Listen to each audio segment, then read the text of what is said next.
Welcome back, Fear Fiends. The post-apocalyptic showdown continues as zombies and vampire battle it out to find out who is the worst apocalypse. Well, Count Orlok was finally beaten. He had hidden talents but also a hidden weakness: he needed to have access to blood. Without it, he was finished. So replacing are the vampires from Buffy the Vampire TV series. Strengths. Superhuman strength. Vampires possess immense physical strength, allowing them to easily overpower humans, lift heavy objects, and punch through walls. Enhanced speed and agility. They move much faster than a human, giving them superior reflexes and making them difficult targets to hit or escape from. Rapid healing factor.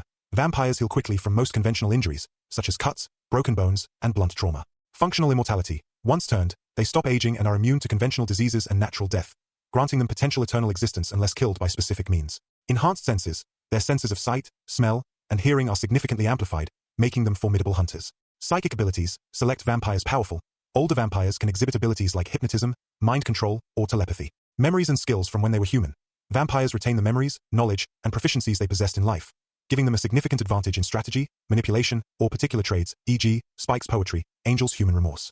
Ability to keep learning. Vampires can continue to acquire new skills, knowledge, and strategies over their extended lifetimes, adapting to new threats and technologies. Ability to coordinate with others to form effective teams. Weaknesses. Sunlight exposure. Direct sunlight is instantly lethal, causing the vampire to combust into dust. Staking. A wooden stake driven through the heart is immediately fatal, reducing the vampire to dust. Holy objects. Objects consecrated by faith, such as crosses or holy water, cause extreme pain and burning upon contact. No reflection or image. Vampires do not appear in mirrors, photographs, or video, making them easily identifiable. Lack of invitation. A vampire cannot enter a private dwelling, a house, apartment, or similar, unless explicitly invited inside by an authorized resident. Fire and explosives. Severe damage from fire or explosions can lead to incapacitation or death. Beheading and dismemberment. Complete separation of the head from the body is a lethal method of destruction. The human soul. Vampires are demonic entities and lack a human soul, which influences their morality and behavior, with the rare exception of those restored with a soul. Team. Other vampires, less powerful or less intelligent vampires often serve a dominant, older vampire, like the Master, Angelus, or Drusilla. Human worshippers, cults. Certain humans are drawn to the power or immortality promised by vampires, willingly aiding them as servants or sources of information. The Master's followers, Order of Aurelius, a specific, ancient cult of vampires and disciples who aim to usher in a demonic age. Specific demonic entities. Powerful demons or evil beings sometimes form temporary alliances with high-ranking vampires to achieve mutual goals, e.g., various demons aiding the mayor's ascension. Human henchmen minions. Humans who are coerced, bribed, or mind-controlled into doing the vampire's bidding, especially during the day. In the defending champions in the corpse blue corner from the game Left4Dead are the infected. Boris, please give us the details of this opponent. Well, first off, there are more than one type, but let us look at the most common type and move on from there. Strengths of the infected. Strength. Strategic value in the conflict. Exponential growth. This is the infected's single greatest advantage. Each conversion creates a minimum of one new infected, leading to a mathematically unstoppable cascade that quickly overwhelms all conventional human defenses, police, military, infrastructure. Total dedication. Lack of self-preservation. The infected are driven by a singular, non-negotiable directive: spread the flu. They are immune to exhaustion, fear, bargaining, or strategic retreat. They will run headlong into any defense until they are physically destroyed. Complete resource contamination. They are the most effective biological weapon for asymmetric supply line warfare. They destroy Count Orlok's food source by converting it, effectively poisoning the entire global resource pool. Ubiquity and infiltration. They are everywhere, allowing for multiple, simultaneous breaches of any perimeter. They don't need to strategize. They just need to find a single point of failure, a forgotten basement door, a broken window, to overwhelm a location. Resilience and indifference to pain. A common infected can sustain injuries that would stop a human combatant, continuing to pursue its target until its brain is destroyed. They are unconcerned with wounds, broken bones, or exhaustion. Massive numbers. Due to the speed of the rate of infection combined with the slow response of the military to contain it, the virus spread to billions of people worldwide. Weaknesses of the infected. Weakness. Strategic vulnerability in the conflict. Terminal lack of intelligence. They cannot plan, learn, or adapt. This is the flaw that allows the corpse blue corner, humans, to win, as the infected are easily tricked, contained, or led into traps. They are incapable of organized travel or using tools, e.g., building a raft. Physical barrier dependency. The infected are limited by their organic bodies. They cannot cross large, deep bodies of water. This is the fatal flaw exploited by the Isle of Wight plan, as water acts as a permanent, impenetrable barrier to their advance. Inability to self-sustain, the starvation clock. They are dependent on a single resource: live humans. Their exponential growth is a self-destructive mechanism that leads to a guaranteed extinction once the resource is depleted. They cannot farm, hunt, or manufacture, leading to a total collapse of their civilization. Noise. Stimulus-driven. They are often drawn entirely by sound and movement. This makes them predictable and exploitable. The silent, isolated nature of the human havens makes them virtually invisible to the infected. Single point of failure. The only way to permanently stop an infected is the destruction of the brain. While resilient, they are not immortal and are susceptible to basic head trauma or precise shots. The horde. Common infected. the basic, fast-moving, and numerous enemies that attack in large, overwhelming swarms, often called a horde. Uncommon infected, variants of the common infected that have unique protections or abilities based on where they were infected, e.g., cedar agents in hazmat suits are fireproof. The special infected. These are the most dangerous threats, each with a unique attack designed to disable or separate the 4 human survivors. Special infected key ability. Boomer pukes bile to blind survivors and attract a massive horde. Explodes when killed.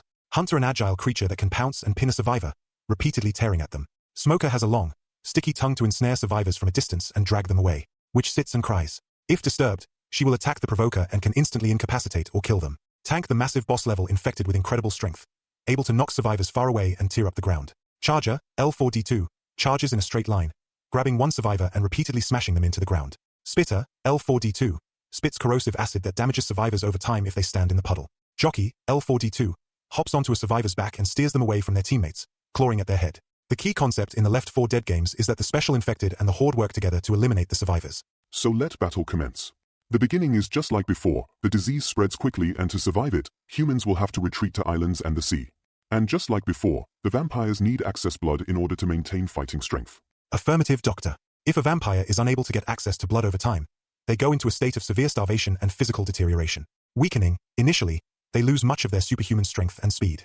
They become sluggish and significantly easier to fight. Desiccation, starvation state with prolonged starvation.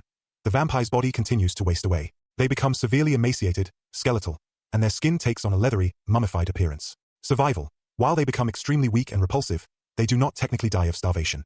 They can remain in this desiccated, functional state for decades or even centuries, sometimes called slab vampires or Chillergeist in extreme cases, until they manage to feed again and rapidly regenerate their strength and health. Initial decline, 3 to 5 days. Within the first 3 to 5 days of complete deprivation, a vampire will experience a noticeable drop in their overall physical output. They are still stronger than humans, but their reflexes are dulled, and they become significantly more irritable and desperate. Serious combat disadvantage, 1 to 2 weeks. After 1 to 2 weeks, the strength and speed advantage they hold over a slayer or trained human fighter, like Giles or a high-level demon, becomes negligible. Their blows are weaker, and they are much easier to dodge or pin down. Based on the lore of Buffy the Vampire Slayer and its spin-off Angel, vampires generally cannot use stored, bagged human blood, like the kind found in a hospital blood bank, to sustain themselves effectively. Life force magic. Vampire feeding in the Buffyverse is often implied to involve consuming a form of life force or vitality that is present in living blood, not just the physical components of the liquid. Once the blood is removed from a living human and stored, it loses this necessary vitality. Nutritional value. While hospital blood is chemically intact, it lacks the living essence required to satisfy the demonic needs of the vampire and restore their strength. Vampires who try to subsist on non-living blood, animal blood, or substitutes, often seen in Angel's attempts to live morally, find themselves severely weakened and closer to the desiccated state. Contamination, spoilage. While less of a concern for a powerful entity, refrigerated blood is meant for transfusion, not consumption, and could theoretically be spoiled or lack the freshness required. Therefore, raiding a hospital blood bank might provide a temporary fix for extreme dehydration, but it would not provide the necessary nourishment to keep a powerful vampire at peak efficiency, points 1.1 to 1.9, or prevent the eventual decline into starvation, as discussed earlier. They must consume blood directly from a living, or very recently deceased, victim. So, are we going to get the same result as with Count Orlok and the infected keep their crown for another episode? No, because these vampires are intelligent, form groups and have human allies, even worshippers. So, they would organize their allies, get them to safety, obtain a speedboat for quick and easy access to the mainland, fight the infected for 3 days and return to feed. And this cycle can go on indefinitely. So their war against the infected has 3 clear phases. The first is establishing sustainable communities of their human allies on nearby islands. So their first raids will be primarily interested in getting missing supplies and equipment to support their humans. The second phase, the supply raids will take second priority to fortifying an area on the mainland as a beachhead. With their superhuman strength and speed, it will be possible to build walls and fortifications out of cars and other materials. So they would block roads between buildings and fortify the outwards-facing walls of those buildings. Once established and safe for humans, a small contingent of humans can take up camp there, supported by the humans on the island and safe from the infested threat. The third phase will be to extend their fortified area in small sections where they barricade a section of land off, eliminate all infested within the barricade, open the barricade to the humans when safe and then repeat the process. That's an awful lot of work that will take a long time. Affirmative, Doctor. However, when you are a vampire supported by a self-sustaining and growing human colony, time is not your enemy. Even if they only build a small beachhead, they could then wait for the infected to come to them rather than hunt them. That is also true, Doctor. And the other benefit of a beachhead is if the infected do manage to get through the fortifications and kill everyone inside it, the island population is still safe. Once the fortifications have been strengthened and the infected eliminated within the beachhead, more reinforcements can be sent from the island. That's a very elegant system. A rat army and the power to teleport are very useful, but the addition of intelligence and teamwork will outperform them. Wise words, Boris. So the winner of this battle are the vampires from Buffy the Vampire Slayer TV series. Join us next episode where the vampires will tackle the zombies from Dead Rising.